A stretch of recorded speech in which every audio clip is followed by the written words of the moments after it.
Hello, friends. This is your host Sanjeev Garg here once again.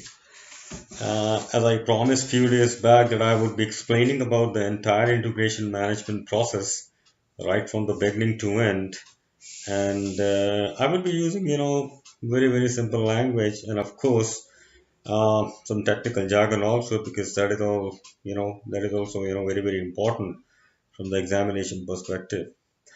One very important thing which I would like to say in the beginning that during this entire audiovisual, I would be talking about tools and techniques and how enterprise environmental factor or organizational process asset come into picture. The scope is to understand the process flow, and I want to keep it lightweight rather than inducing anything and everything which is there in PMBOK. Uh, well, you know that this entire process flow is about integration management, which all of you would agree is the main responsibility of a project manager. So why don't you first spend some time and understand what integration management is all about? Well, it's about putting all the pieces of a project. Uh, like integration management is about putting all the pieces of a project together into a cohesive whole. Anything going off the track and see why and what can be done to bring it back in the mainstream. You can also think of integration management, with a band, where you have so many musicians, and they are playing different musical instrument.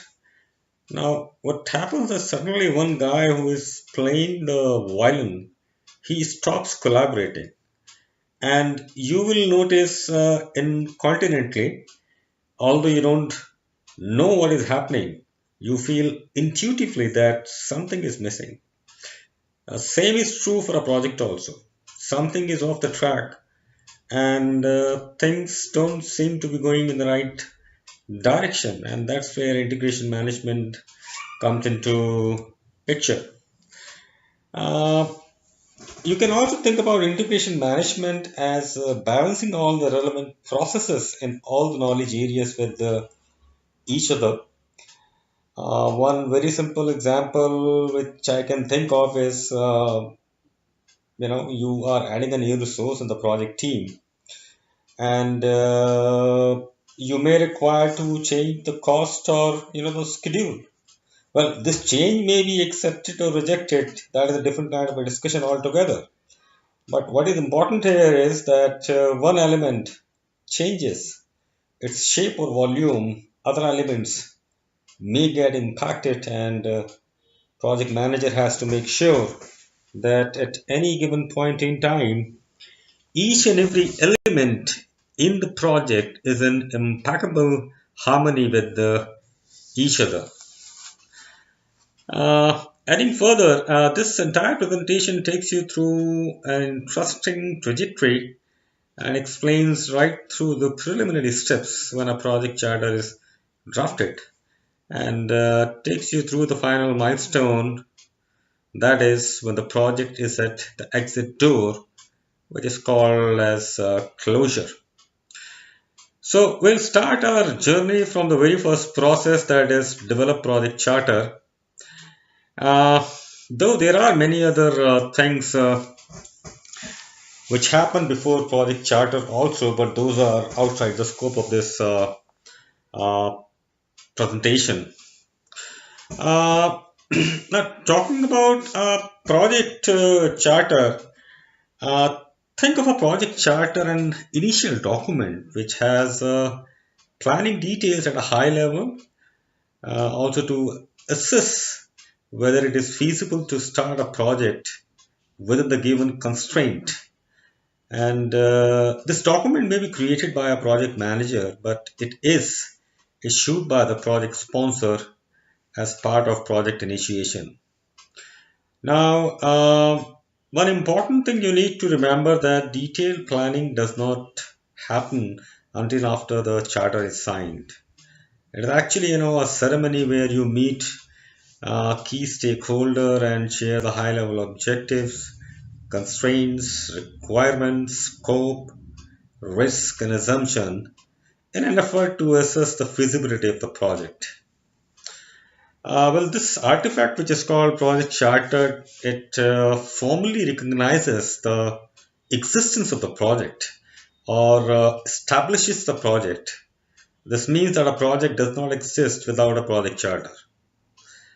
And one important thing is that it gives the project manager uh, authority to spend money and commit corporate resources on the uh, on the project.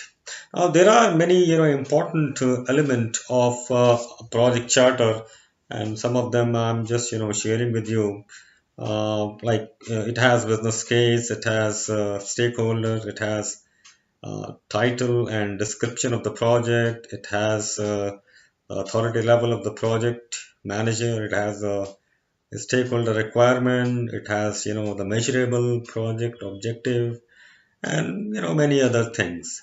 But one very important thing which actually catches my attention from some of the elements which I just mentioned is the business case. uh, Actually, the business case, it captures the business need. It explains why the project was selected. It also justifies the reason how this project fits into the organization's strategic goals. Well, the selection of the project is done in a very, very objective manner, and at a broader level, there are few categories, few mechanisms using which we select the project. Like we have the benefit measurement method, we have the constraint optimization method, some of the methods called present value, net present value, internal rate of return, payback period, cost benefit analysis. Well, I'm not going to discuss each one of them in details. Just wanted to give you a feel that before the project it actually comes to the vendor, an appropriate analysis, an appropriate evaluation is done at the client side. And if the client thinks that this particular engagement is going to be lucrative for them, while comparing it with other options, they use these techniques. Now, as I said earlier, that project charter, it formally authorizes a project or a project phase, and the project charter is best delivered at a project kickoff meeting by the project sponsor, so that the project manager is given explicit authority by the sponsor. Uh, a project charter can be very, very powerful if it is given the proper visibility, because it defines the roles and responsibilities within the project, and it aligns the project to the strategic goals and objective of the organization. Now, this was about the project charter, wherein we talk about some high level information, and we are sharing it with the stakeholder. And the intent is, I mean, they also realize, they also know that me as a project manager, and both vendor and the customer, both of them are on the same page. Vendor has understood the project, so that is basically the intent. But after this particular activity is over, we get into another important process, which is called as project management plan, or let me call it as a blueprint. So this actually document, you can compare it with a building drawing. You can't build a house if we don't have inch by inch building design. Okay. And the same thing is true here also. Any project, not just IT, any domain, you cannot execute unless you have a plan. Okay. And another thing which is worth sharing here, that during most of my training program, well, I won't say all the participants, but yes, many participants, they feel that Project management plan means the project schedule, which is it could be in Microsoft Project Plan, or it could be in Primavera, it could be in some other tool, but the project management plan is much beyond that. Another important thing, or rather, the misconception or a myth that the project management plan is a single document. Well, to me, project management plan is actually an umbrella, and this umbrella it has many spikes. Okay, and those spikes are nothing but the individual plan. Like you have change management plan, you have communication management plan, you have configuration management plan, cost management, cost performance baseline, human resources, process improvement, procurement management, quality management, requirement management, risk management, schedule baseline, schedule management, scope baseline, scope statement, work breakdown structure dictionary, and scope management plan, and probably uh, a couple of more. Uh, Another thing the question which I come across quite often during my training program, the participant, they start thinking that if they start doing all these, spending time writing all these, the management plan, there is hardly any time for execution. Very valid question. And a very simple answer is that PMI is sharing, the best practices. They are saying that if you have a project wherein you have around 300 resources scattered all over the globe, and the total contract value maybe it's in millions and the billions, you need to have all these information documented somewhere. I mean, you can't remember anything and everything. I mean, you can't remember that a particular stakeholder, he needs a particular report in that format, and he wants it on Monday morning. So while you are dealing with a project with such magnitude size, such a mammoth project, you have to spend a lot of time in writing all these plan, but then not all these plans may be applicable to the projects at your respective end. But of course, some of them are really very very important, and you need to spend time writing those things. Now, out of the list which you see on the screen, there are three things. Well, all of them are important, but there are three things which play a very, very important role in the entire project life cycle. The first one is called as a scope baseline, which includes the project scope statement. It has a work breakdown structure, and it has a work breakdown structure dictionary. And the second one is the schedule baseline. This is the agreed upon schedule, at it includes the start and the end date, and you have the cost baseline, which is the time phased uh, budget, the amount of money which we have, and how and when we will be spending this money. Now, putting all these three things together, we call it as performance measurement baseline. And anytime we see change somewhere in the project, that change could be some deviation in the schedule, that change could be introducing some resource, that change could be some new requirement, some new surprises. We always look at if this change, if it has an impact on cost, or if it has an impact on the schedule, or it has an impact on the scope. So we do that impact analysis, and then if we see that it has a rippling effect, then it goes through the change control board, and after a thorough analysis, that particular change is accepted or rejected, and accordingly your performance measurement baseline is again changes. It is now re-baseline. We have a new performance measurement baseline. Well, this was about project management plan. Let's get into the project execution. Now, project execution is about integrating, all the executing work and into one coordinated effort to accomplish the project management plan. And it spans, a lot of deliverables.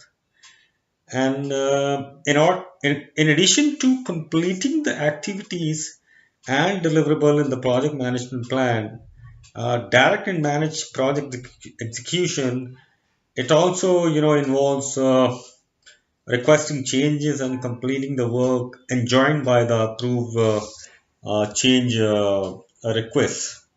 So while being in this the process group, uh, on top of the deliverable, change requests are also generated.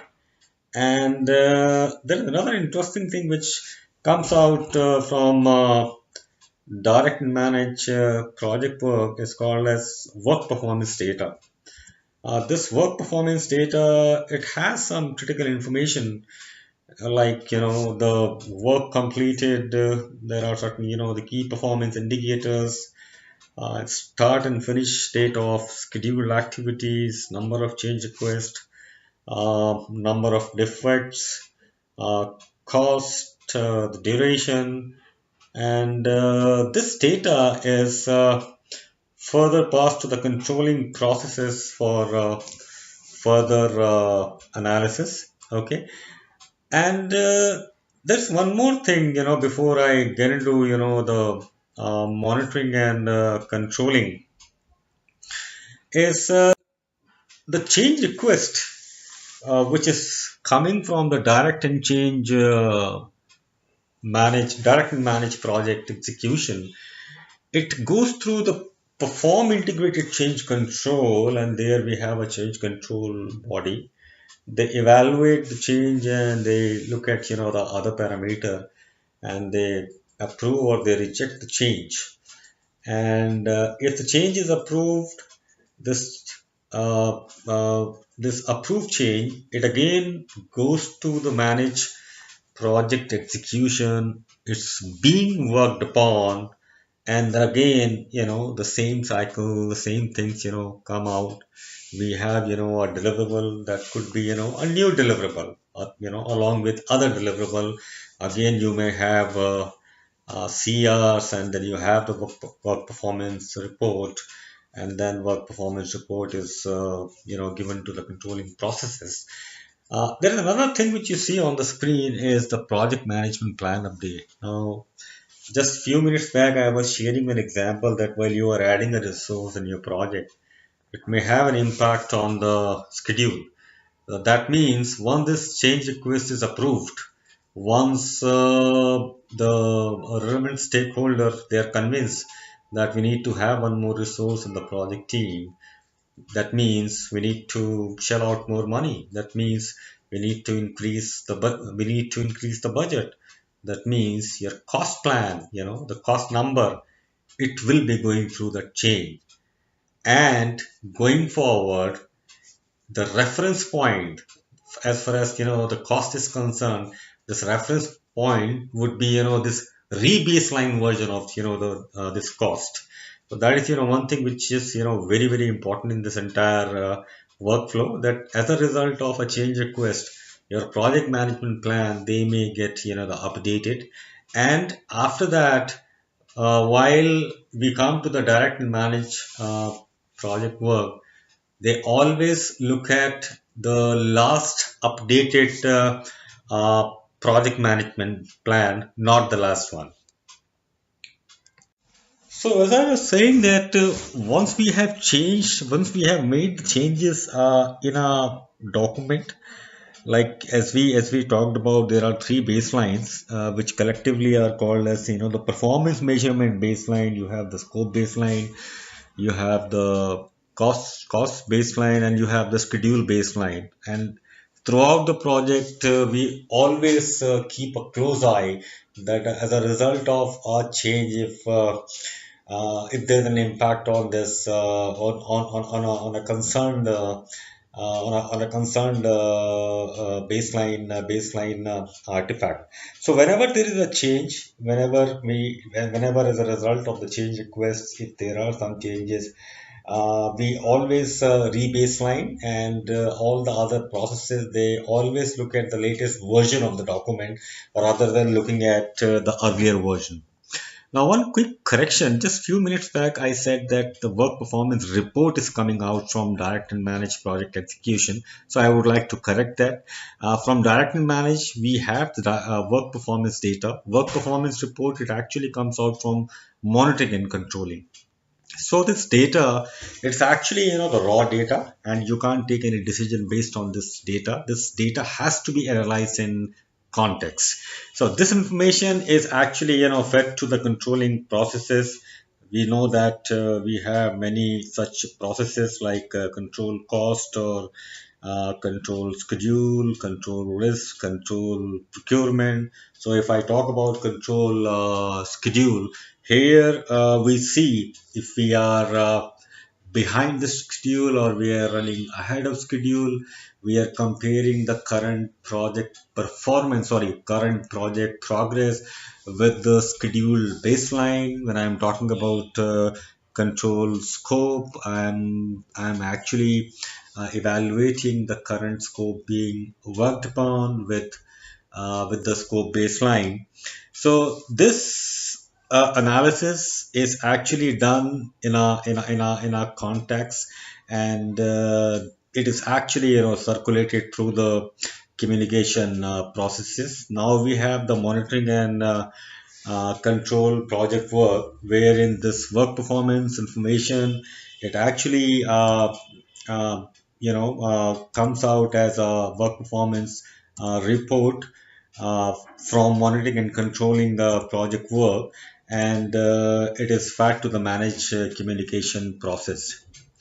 Let's spend some time on monitoring and controlling. Now, as a result of the deviation, as a result of tracking or reviewing, or the information coming in from the various stakeholders, quite possible that we have some change requests.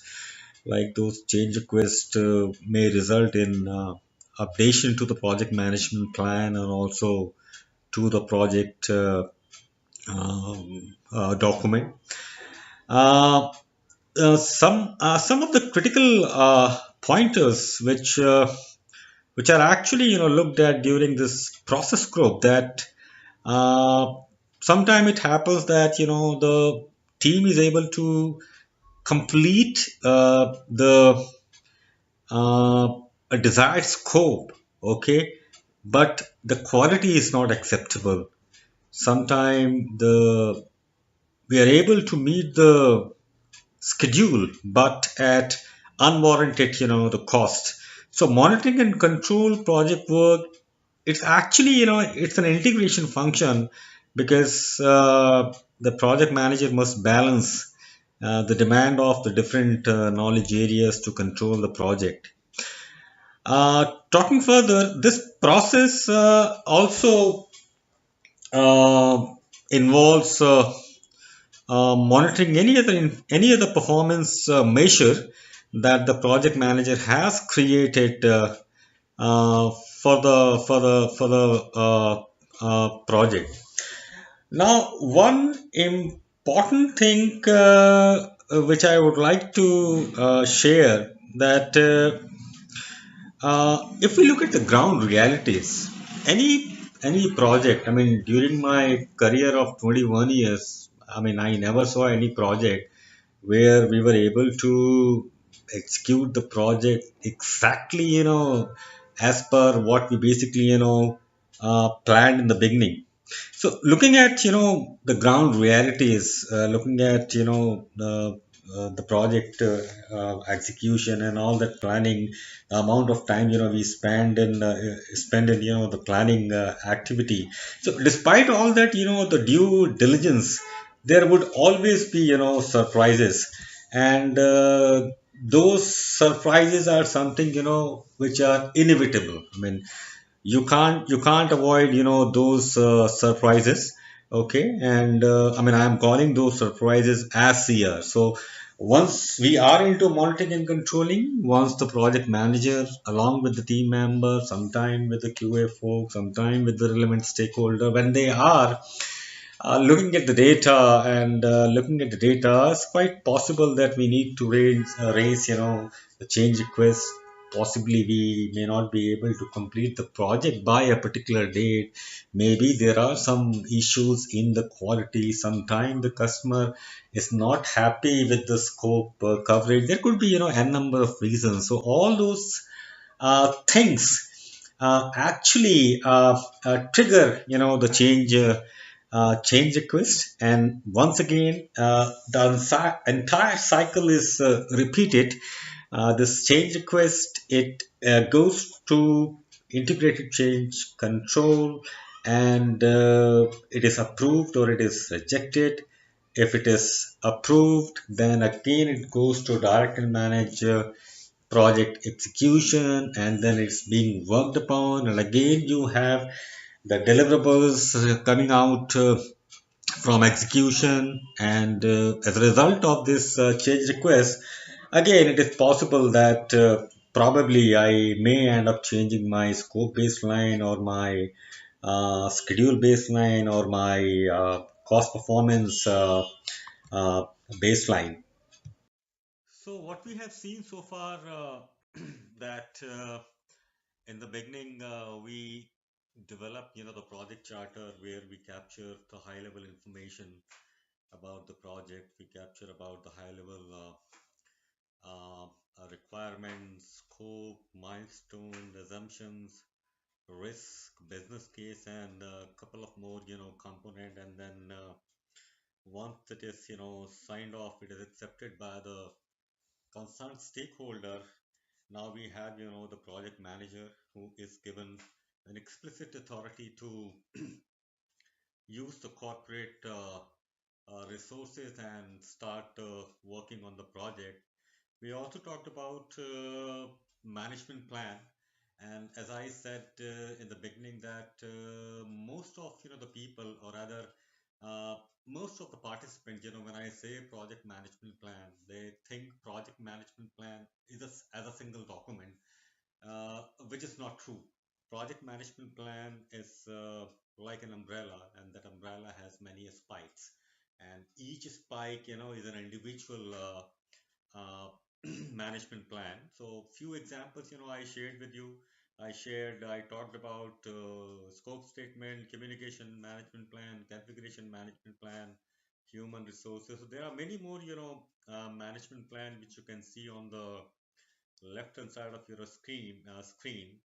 And three most important thing which I did talk about was scope baseline, schedule baseline, and cost performance baseline. So what we basically said, that anytime there is a change, that change could be the change in the requirement, that change could be addition of a new resource, or we are maybe releasing one resource, and there could be any other reason. So as a result of that change in the element, it may have an impact on schedule, it may have an impact on the cost, it may have an impact on the scope. So one of the most important thing during the entire project life cycle, that these three baseline, which we collectively call as performance measurement baseline, comprising of cost, schedule, and scope, they should be, in alignment. They should be a perfect, alignment. It should be a harmony. It should not happen that you are changing the requirement, or you are adding, one resource, or you are increasing, the budget, but then those changes are not uh, incorporated into relevant planning artifact. I mean, if we don't do that, we'll have, the serious consequences. Uh, Another important thing which we said that development of the plan, it is basically, a continuous process. It never happens that during the beginning of the project, all the team members they sit together, then start drafting the project management plan, and then they spend 3 days or a week time, and then finally they come up, the uh, final form of final artifact. Okay, it never happens like this way. Uh, because the information it evolves over a period of time. In the beginning, while we are getting the requirement is at a very very high level.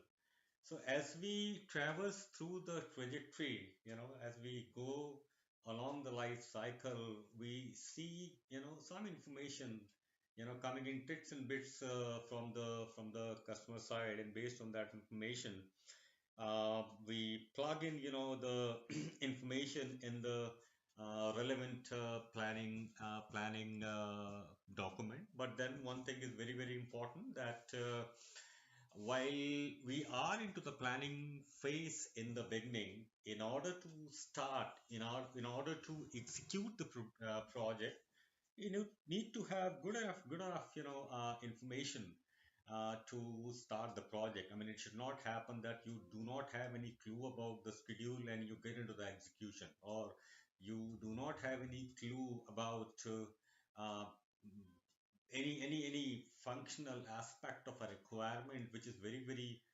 critical, which you are supposed to take up in the beginning. I mean, you can't work that way. So at least some amount of a decent amount of clarity should be there on the requirement and other relevant things. Then only we can successfully execute the project. So in the entire project, we are actually following a plan. There is a blueprint, for everything. Okay, and looking at that blueprint, the project team, they actually work on different things throughout the project. So as per like PMI, develop project management plan is one process which is part of planning process group.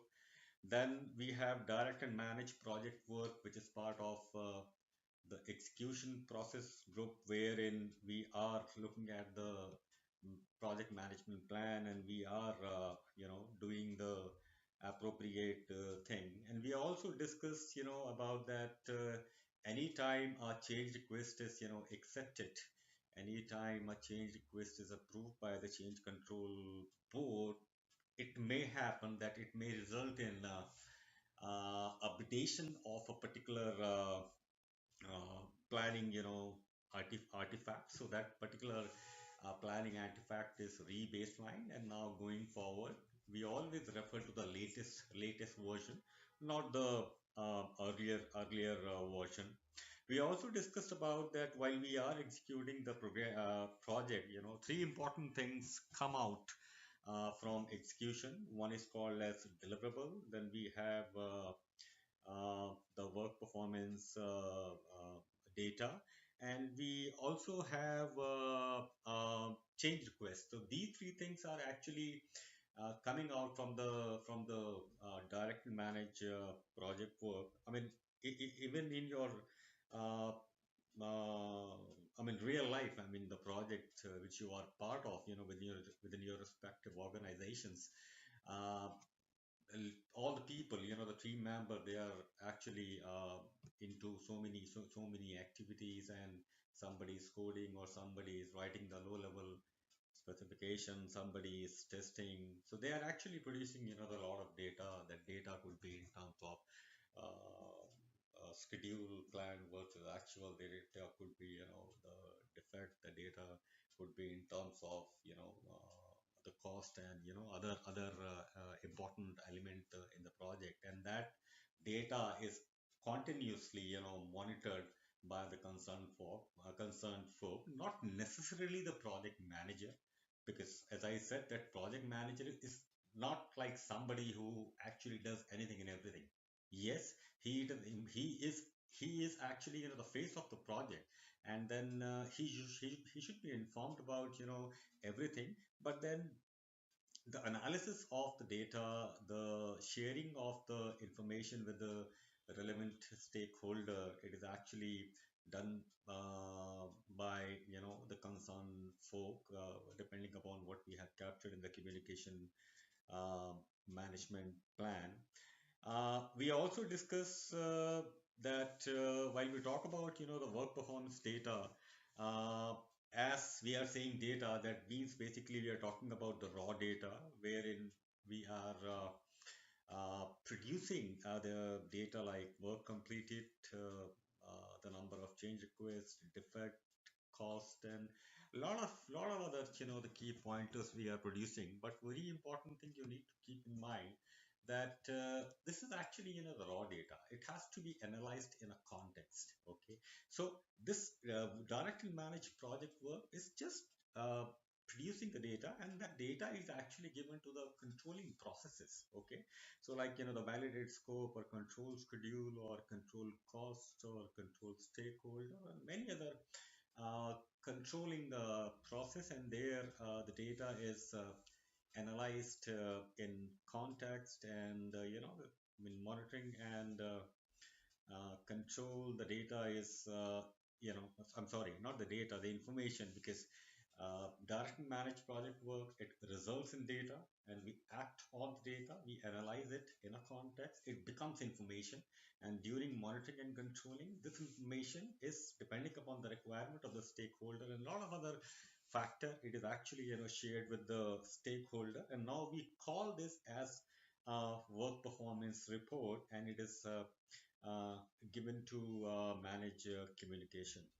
Now, another important thing which is worth sharing, uh, uh, most of the participant, especially in the beginning, while we are talking about the project life cycle, people think that this flow, like you start the first activity on the very first day of the project, and then you come to the closure at the last day of the project. But then it doesn't work this way, because in a project you have phases also, and I mean the looking back, analyzing the data, and then stopping for a while during the project, probably at the closure of the requirement phase or maybe at the closure of the design phase. Just stop for a while, spend some time with the information, with the feedback which came in from the customer, taking the entire inventory of the project, and then discuss among the entire project team, and then take a decision. Think about it. Are we in a position to get into a subsequent phase, or there is something else which need to be done, so that we are fully prepared to go to the subsequent phase. So this entire life cycle, it is repeated, I mean, multiple times. I mean, I would say it is always a good practice to take the inventory of the project, to evaluate the health of the project many times, depending upon the milestone, depending upon what we have decided, depending upon how many phases we have, depending upon the criticality of the project or complexity of the project. So this life cycle is repeated. It can be repeated the multiple times, and it should be repeated multiple times, so that in case if you have problem, you can take the preventive action, and you can rectify those problems in the subsequent phases, rather than at the closure of the project you see that the customer is not at all happy with the final product, but unfortunately the damage is already done. You don't have any time available with you. Let me talk about the last piece of discussion, that is, what do we do with the deliverables? Like, As far as the work performance data is concerned, it is given to the controlling processes. As far as the change requests are concerned, those change requests are given to the change control board, and then change control board, after the due diligence, they approve or they reject the changes. Now, one important thing which is still to be discussed, what to do with the deliverables. The deliverables which are coming out from direct and manage project work, it has to be validated by somebody. I mean, you can't just have a code, a report, and you just write an email to the customer that okay, we have a demonstration on Friday evening, so let's have a call, and then I will be demonstrating how that particular option works, and then we will see, what is your feedback. It actually doesn't work this way. So in all the project, doesn't matter whether it is a small project or a mammoth project or a medium-sized project, you would always have certain inbuilt mechanism. You can call those mechanism as quality control or some division who is reviewing those artifact before it actually goes to the customer. Now that is basically called as control quality. Okay. Now control quality is actually the process which is part of quality management knowledge area. Now here what basically they do, they evaluate the deliverables coming in from direct and manage project work, and they work closely with the project team, and in case they feel that it is not in line with the requirement, it goes back to the development team. It the a change request is raised. If at all it is required, there are some defects, those defects are fixed, and then again it comes back to the quality control and re-verified. So it is only after the control quality they are convinced and they are comfortable with the deliverables. They are now those deliverables are good to go to the customer. Now the customer, we can give a demonstration to the customer, and now the customer can say whether we are happy with the deliverables or there's something more need to be done. There's one thing which I said in the beginning, that this is a high level process flow. I mean, I'm talking about quality control, but I'm not talking about quality assurance. And as I said, that the intent is not to understand anything and everything which is there in PMBOK. Otherwise, it'll become so huge. And also, if I'm explaining such a huge flow, in the beginning, it won't make any sense to the participant. Okay. So in order to keep it the lightweight, I basically deliberately I removed some of the things and emphasized decided to talk about those important element which people can understand irrespective of their background. Doesn't matter whether it is IT or civil or manufacturing or pharma. So just explaining it, including those things which people can understand. But yes, as we go along, we have a 4 days training.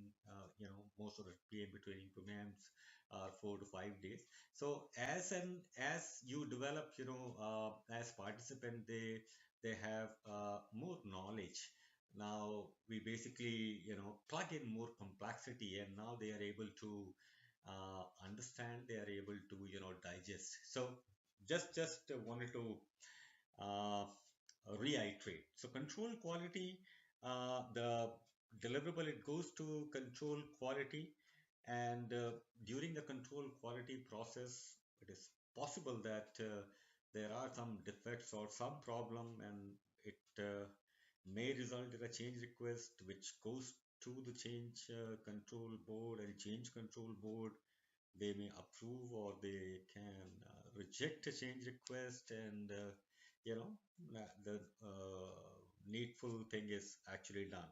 Now in case customer quality control, if they are happy with the deliverables, it results in validated deliverables. So directly manage project work.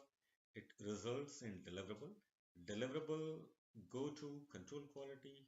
Control quality results in validated deliverables. Deliverables, it goes to verify scope. Now, verify scope is a process wherein we are basically giving a demonstration to the customer. We are giving a demonstration to the relevant stakeholder. Uh, we are showing them that this is what we have done. Okay. Now, this demonstration, as I said, it could be at the end of the project. It could be end of the phase also. So it can be done multiple times. And customer is evaluating uh, the artifacts. The customer is evaluating the deliverables. They have the requirement document with them. They have the requirement traceability metrics with them, so that they are able to look at a code or a test case, or a requirement or a particular section in a code. So verify scope. If the customer, if they are they say, okay, I mean we are good to go, the verify scope, it actually results in accepted deliverables. Okay, now the deliverables have been accepted by the customer because now it is as per the requirement given by the customer in the beginning. And finally, uh,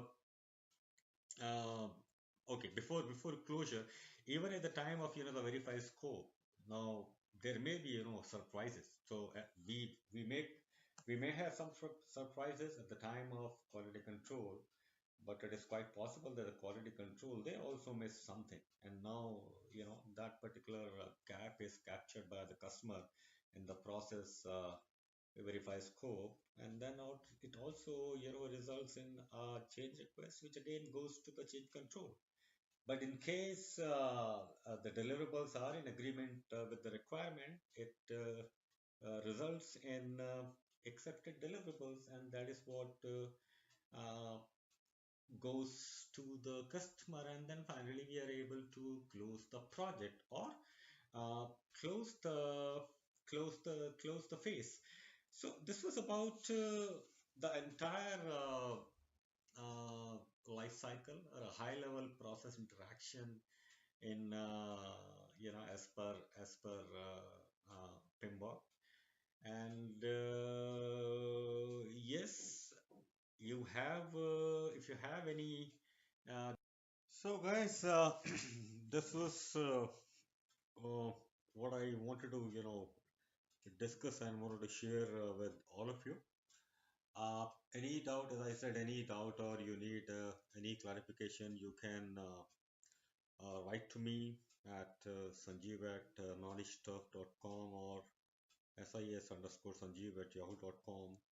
You can also, call me up, or you can send a message also at 98996 93167, and I would be responding back to you uh, in a very prompt manner. With this, thank you very much, and good luck.